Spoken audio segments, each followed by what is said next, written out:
You open a terminal and type a basic command to copy File 1 to File 2. You hit Enter, and the process feels instantaneous. The file appears in the new folder without friction. In reality, this command triggers a sequence of hidden events within the computer's architecture. This is because modern operating systems enforce a strict rule. Users and their applications have zero direct access to physical hardware.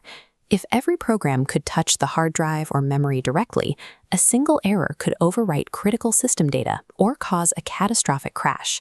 Because of this restriction, every action you take must cross a heavily guarded security boundary inside the computer. We can visualize the system as two zones.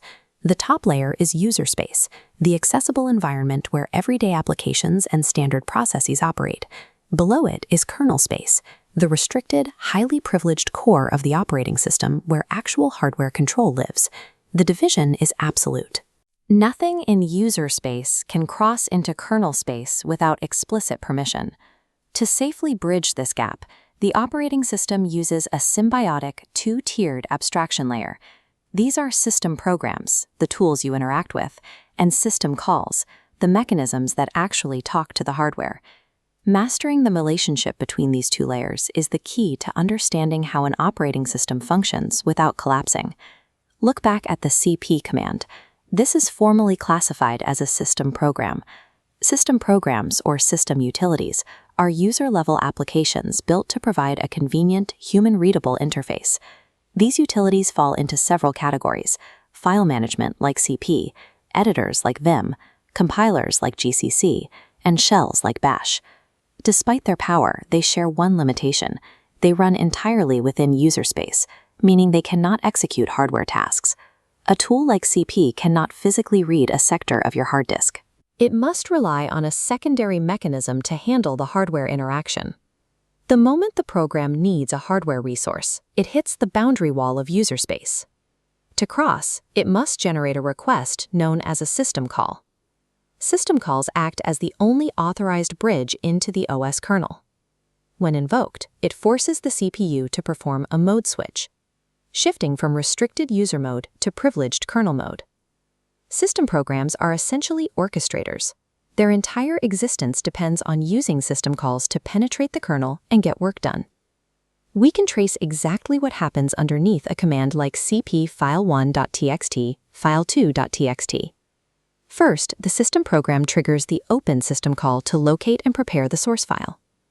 Second, it triggers the read system call, commanding the kernel to pull physical data into memory. Third, it invokes the write system call to write that data to the destination. Finally, it uses the close system call to release those resources. Once finished, the CPU performs a mode switch back to user mode. This logic extends to every core operation. It is how the system creates new processes using fork or executes new programs using exec. The trace proves that system calls do all the physical labor, while the system program provides the interface.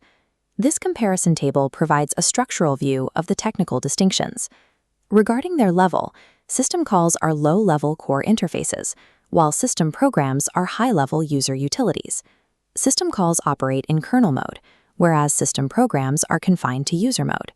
System calls are independent fundamental parts, while system programs are built entirely using those calls.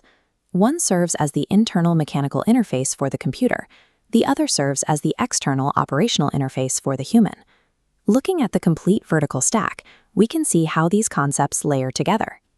A human gives a command, the system program translates it. The system call bypasses the security boundary, and the kernel drives the hardware. Without system calls, applications are powerless. Without system programs, the kernel is unusable by humans. To remember this relationship, consider the wiring of a house. System calls are the electrical wiring inside the walls, dangerous, low-level, and fundamental to the power supply.